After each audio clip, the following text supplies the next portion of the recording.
Buenos días, hermanos. Hoy estamos reunidos en el habitual estudio bíblico de los días miércoles de la Iglesia Evangélica Bautista de Barrio Norte, estudiando el libro de Proverbios. Hoy nos toca el capítulo 21, que, como es ya habitual en estos textos, hay una miscelánea, un conjunto de textos que tratamos de agruparlos por temas. Y eso es lo que vamos a hacer ahora. Un primer tema es el de la riqueza y la pobreza, la vida y el destino, la paz conyugal, el poder del ejemplo, la altivez y la soberbia, y luego algunos textos que hablan sobre Yahvé. Así que comenzamos por aquellos que hablan sobre la riqueza y la pobreza. Versículo 5, por ejemplo, dice: los proyectos del diligente resultarán en abundancia, pero todo apresurado va a parar en la escasez. O sea que el que es diligente, el que es trabajador, va a prosperar. Pero aquel que quiere apresurarse en ganar riquezas puede caer en la escasez. Puede actuar alborotadamente, puede actuar neciamente, puede dar pasos en falso. Entonces lo que está diciendo aquí es: diligencia sí, pero acompañada precisamente de prudencia. El versículo 6 dice: acumular tesoros mediante la lengua de engaño es vanidad fugaz de los que buscan la muerte. Acumular riquezas a través del engaño es algo que conduce a la muerte, es algo vano, es un vapor que se fuma rápidamente. Versículo 7 dice: la rapiña de los impíos los arrastrará por cuanto rehúsan hacer justicia. Es interesante que acá la palabra rapiña significa robo con violencia. Algunas veces alguien habrá sido víctima de un robo. Bueno, lo hemos sido todos alguna vez. Acá se trata de la violencia, y la rapiña con violencia de los impíos los arrastrará por cuanto rehúsan a hacer lo que es justo. El destino de los violentos y el destino de los ladrones es precisamente un muy mal destino.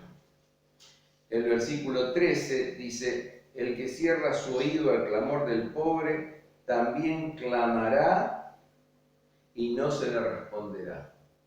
Cuando cerramos el oído al pedido del pobre, bueno, luego nosotros vamos a pedir a Yahvé y no va a haber respuesta tampoco. Cuando no escuchamos la necesidad del otro, Dios tampoco responde a nuestras necesidades. Versículo 14: el regalo en secreto calma la ira, y el obsequio a escondidas el fuerte furor.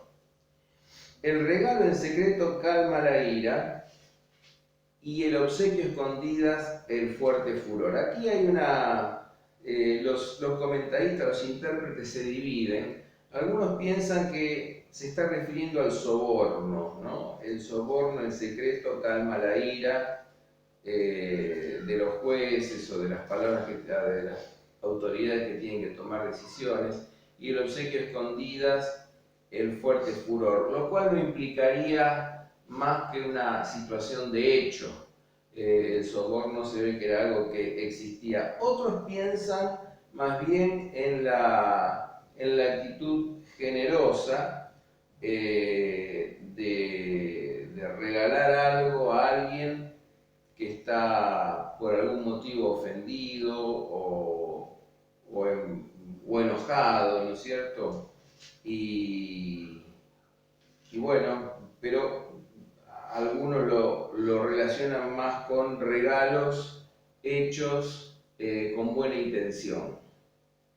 Versículo 17 dice: el que ama los placeres se empobrecerá, el que ama el vino y los perfumes no se enriquecerá. ¿Qué quiere decir esto? El que malgasta en embriagarse, en comprarse perfumes caros, en comprarse cuestiones vanas, pero no ahorra en las cosas básicas, bueno, va a terminar empobreciéndose, ¿no es cierto? Y el versículo 26 finalmente dice, hay quien todo el día codicia y codicia, pero el justo da y no escatima.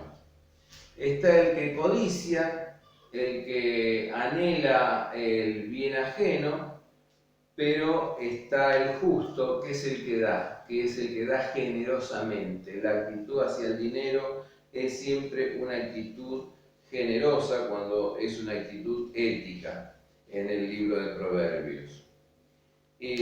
Finalmente tenemos aquí un raconto de algunos consejos que da acerca de la riqueza y la pobreza. Un segundo grupo de proverbios podríamos enunciarlos bajo el título de el destino del justo o del injusto, ¿no es cierto? Y el versículo 8 dice, el camino del hombre es torcido y extraño, pero la conducta del limpio es recta. El camino del necio es sinuoso, pero la conducta del justo es recta, es un camino recto, ¿no? Es un camino signado por la rectitud, por la honestidad, por la honradez. El versículo 10 dice, el alma del impío desea el mal, su prójimo no halla gracia ante sus ojos. El impío siempre ve mal al prójimo. El impío maltrata al prójimo. Desea el mal del prójimo. El versículo 15 y 16 dice, le es alegría al justo practicar el derecho, pero los que practican la iniquidad le es un terror. Cuando el justo practica el derecho se siente feliz, contento, pero practicar la iniquidad es algo que produce terror ante el juicio. Ante el juicio, el que practica el terror teme, el que practica, la iniquidad teme, ¿no es cierto? Bien, el versículo 18 dice, el impío es el rescate por el justo y el traicionero por los rectos. Este es un versículo antiguo que viene ya de la época de la monarquía unida, y es interesante el versículo 18 porque nos recuerda los tiempos en que Israel fue liberado de Egipto, en donde el pecador paga por el justo. O sea, el pecador paga por el justo. En este caso, Egipto pagó por Israel, pagó el castigo de Dios por Israel, por la liberación del justo, ¿no es cierto? Un pensamiento muy similar aquí, de esto del rescate y del pago, lo encontramos en Isaías, en el profeta Isaías, capítulo 43 y versículo 3, dice, porque yo soy el Señor tu Dios, el Santo de Israel, tu Salvador. A Egipto he entregado por tu rescate, a Etiopía y a Seba he dado por ti. O sea, aquí entonces aparece claramente esta idea, ¿no? Por el rescate de Israel, el Salvador ha entregado a Egipto y a Etiopía, a dos potencias. Bien, el versículo 22 dice algo que también es interesante. El sabio conquista la ciudad de los poderosos y derriba la fuerza en que ella ha confiado. O sea, la sabiduría tiene más poder que la fuerza. El sabio conquista la ciudad de los poderosos y derriba la fuerza en que ella ha confiado. La ciudad confía en la fuerza física, en la fuerza de las armas, en la fuerza humana, pero el sabio conquista sobre el fuerte, sobre el poderoso. Más vale la sabiduría que la fuerza. Y el versículo 23 dice, el que guarda su boca y su lengua guarda su alma de angustias. El que guarda su boca y su lengua guarda su alma de angustias, ¿cierto? Es decir, esto significa ahorrarse angustias, al ahorrarse palabras que puedan provocar problemas y que puedan colocarnos en situaciones de estrechez, en situaciones de angustia, en situaciones de malestar. El versículo 27 dice, el sacrificio que ofrecen los impíos es una abominación, cuanto más cuando lo ofrece con perversa intención. Bueno, aquí repite un versículo que está al principio, ¿no es cierto?, que es el versículo 3, y realmente lo vamos a comentar cuando vayamos al versículo 3, pero aquí habla de algo más, que habla es de la intención. El que es perverso, el que es impío, aún el sacrificio religioso que hace en el templo, cuando va a sacrificar animales o a hacer algún ritual en el templo, lo hace con mala intención, con la intención como de pagar algún tipo de deuda que tiene con la divinidad y seguir haciendo sus fechorías. O sea que hay una mala intención. El sacrificio no tiene valor si no va acompañado con un corazón arrepentido, con un cambio de vida o con una actitud de gratitud, con un sentimiento de gratitud, etcétera, etcétera, ¿no es cierto? Bien.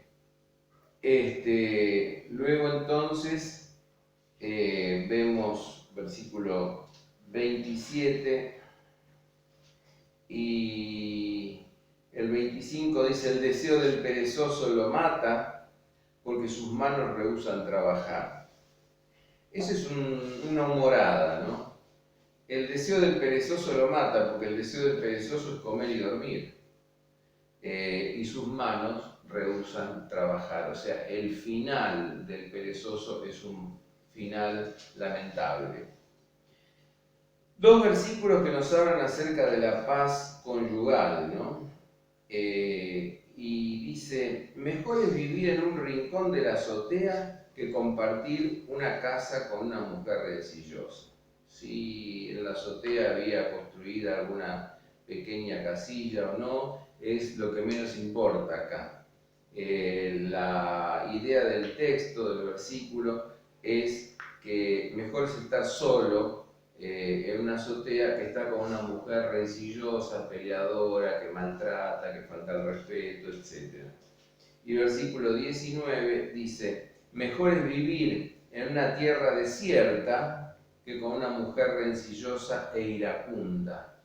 Es interesante el texto porque repite más o menos la misma idea. Mejor estar solo en el desierto que con una mujer rencillosa e iracunda. El consejo sería,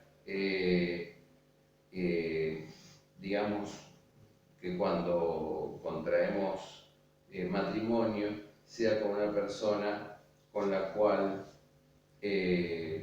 nuestro carácter y nuestra forma de ser realmente coincidan, y también podríamos decir que lo importante aquí es que haya una buena avenencia entre ambos, y para eso es muy necesario conocerse, ¿no es cierto? En cuarto lugar, el poder del ejemplo. El poder del ejemplo es también interesante aquí. Vamos al 11 y al 12 que nos hablan de esto. Dice así, el versículo 11, cuando el burlador es castigado, el ingenuo se hace sabio, o el necio se hace sabio, y cuando el sabio es instruido, adquiere conocimiento. Cuando el sabio es instruido, no necesita otra cosa, él escucha y adquiere conocimiento. Pero, sin embargo, el necio se hace sabio más bien a través del ejemplo. Cuando ve que el burlador es castigado, o sea, y ya vamos a ver quién es el burlador. El burlador tiene que ver con el altivo, el soberbio, el violento, etc. Cuando ve que el burlador es castigado, entonces ahí se hace sabio, se da cuenta de lo que se debe hacer y lo que no se debe hacer. Y hay personas que aprenden con las palabras, y hay personas que aprenden con el ejemplo, o a veces con un gesto, o a veces con una actitud un poco más fuerte, ¿no es cierto? Bueno, el versículo 12 dice algo similar, dice: el justo observa la casa del impío, observa cómo los impíos son arruinados por el mal. O sea, el justo mira el ejemplo, qué es lo que pasa con el injusto, qué es lo que pasa con el impío, con el que no tiene temor de Dios, qué es lo que pasa. Bueno, su casa termina arruinándose. Entonces ahí aprende lo que no debe hacer, aprende cómo no debe comportarse, aprende cómo no debe conducirse. ¿Sí? Otros grupos de textos nos hablan sobre la altivez y la soberbia. Y ahí tenemos el versículo 4. Pecados son la altivez de ojos y el orgullo del corazón, la lámpara de los impíos. ¿Qué ilumina a los impíos? Lo que ilumina a los impíos son los ojos altivos y el corazón soberbio. Ahí está. La luz del impío es ese. Lo que manifiesta, lo que revela la impiedad de una persona es la soberbia del corazón y la altivez de sus ojos. Interesante el texto, ¿no? Versículo 24. También habla el tema. Escarnecedor o burlador es el nombre del arrogante y el altivo. Fíjense de nuevo, el arrogante y el altivo. El que actúa con saña arrogante. Porque no solamente es una persona que, digamos, se hace ver, no solamente es una persona que se quiere mostrar, no solamente es una persona que necesita el halago o el reconocimiento de los demás, sino es una persona que actúa con saña, actúa sádicamente en relación al prójimo. Entonces, escarnecedor o burlador, esa palabra burlador que muchas veces vamos a encontrar en Proverbios, tiene que ver, o es el nombre, como dice aquí textualmente el versículo 24, es el nombre del arrogante y del altivo. El arrogante y el altivo se hace burlador, se cree que es superior a los demás, burla, los desprecia, los cree tontitos, ¿no es cierto?, a los demás. Él está por sobre los demás.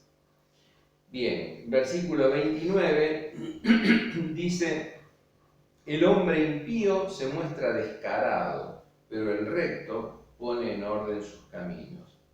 El hombre impío es caradura, es descarado. Así sería la expresión literal en el hebreo, caradura, o lo que nosotros entendemos como descarado, actúa con descaro, ¿no es cierto?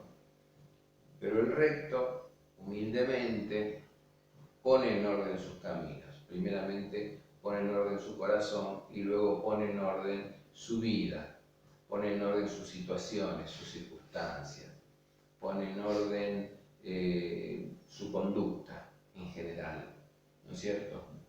Entonces, hay dos actitudes completamente diferentes. Y luego entonces pasamos al último grupo de textos, un grupo de textos que nos hablan de Yahvé. Y son muy importantes estos textos. Dice: como una corriente de agua es el corazón del rey en la mano del Señor, quien lo conduce a todo lo que quiere. Como una corriente de agua es el corazón del rey en la mano del Señor, quien lo conduce a todo lo que quiere.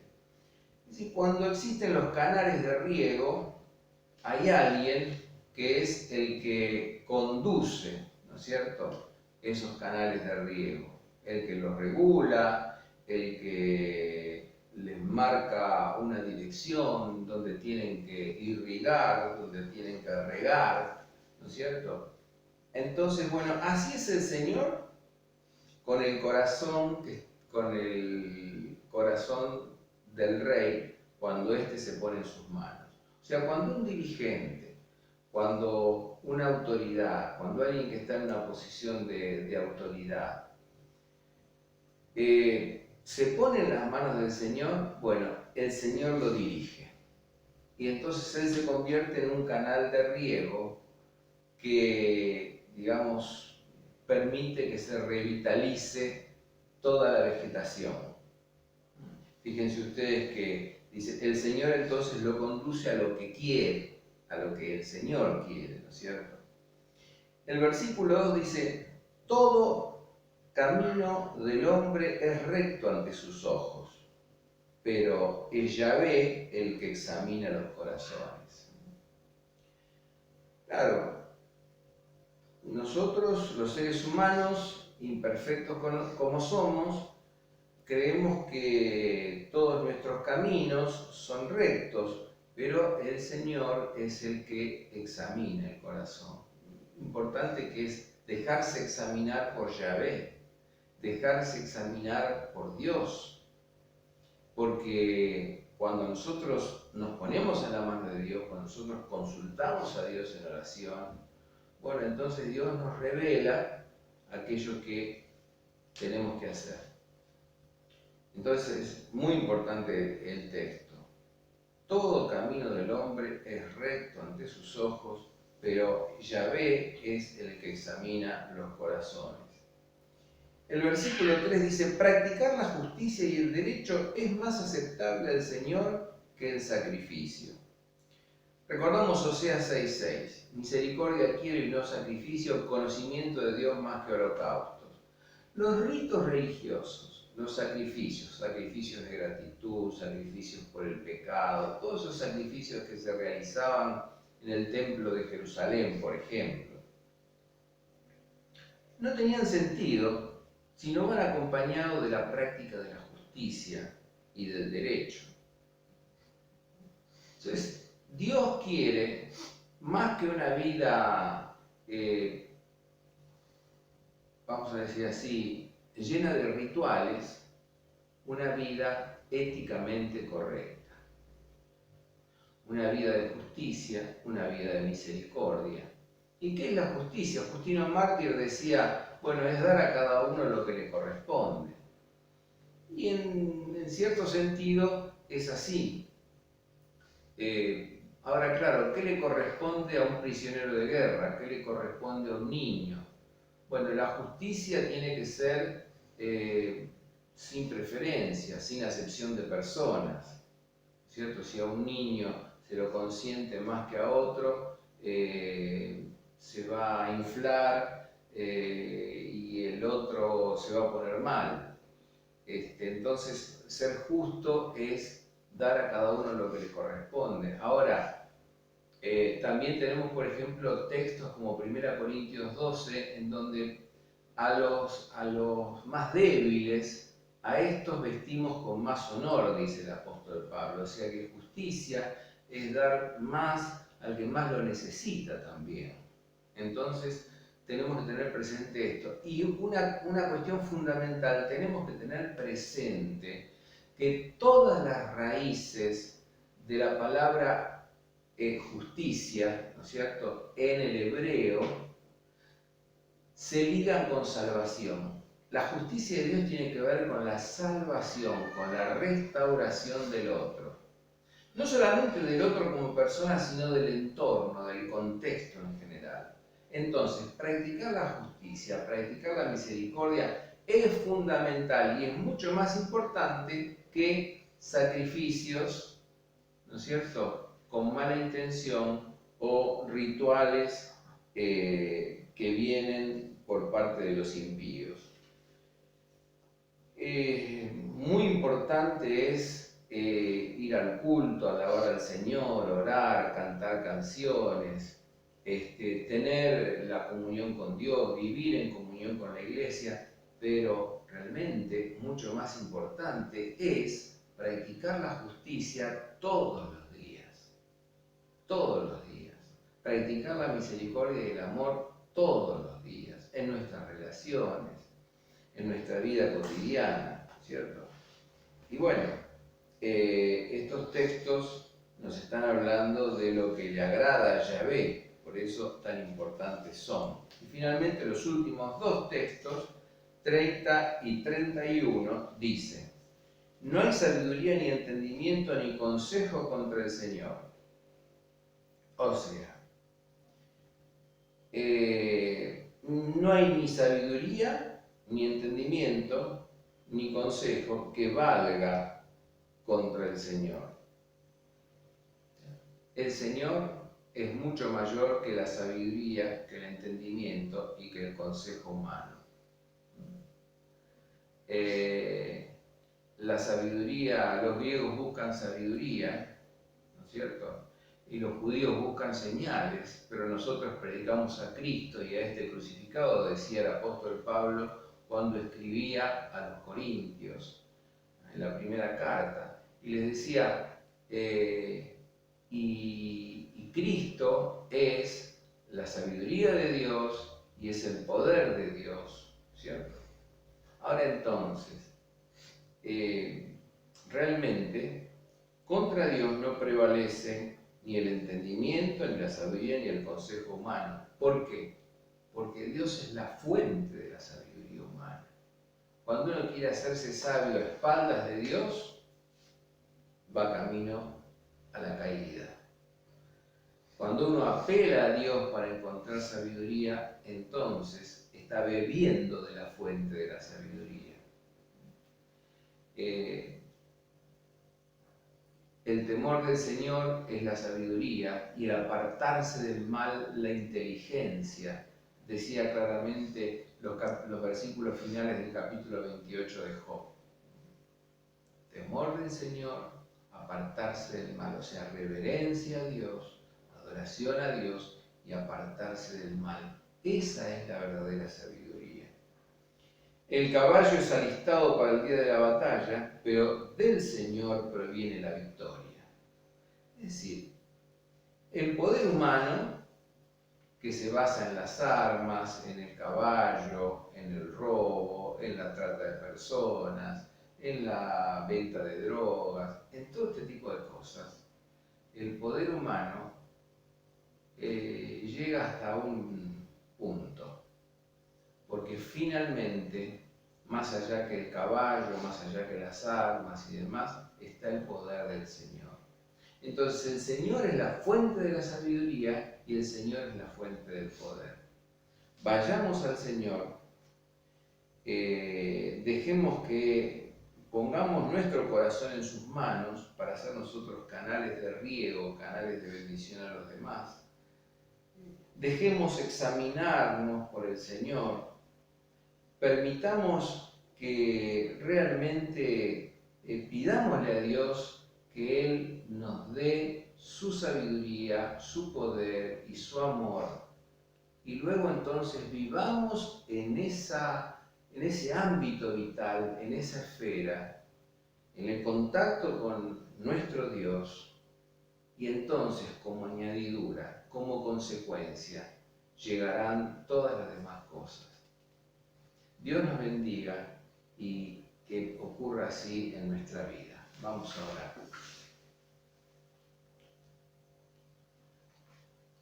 Señor, en esta hora te queremos pedir perdón por nuestros pecados. Te queremos pedir también, Señor, que esta palabra que hemos leído nos haga bien, sea de bendición para nuestra vida, que podamos volver a leer el capítulo 21 de Proverbios y apropiarnos de él en aquello que es necesario para cada uno de nosotros, que somos seres tan distintos y particulares.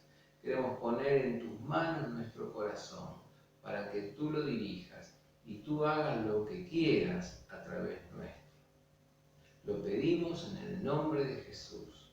Amén.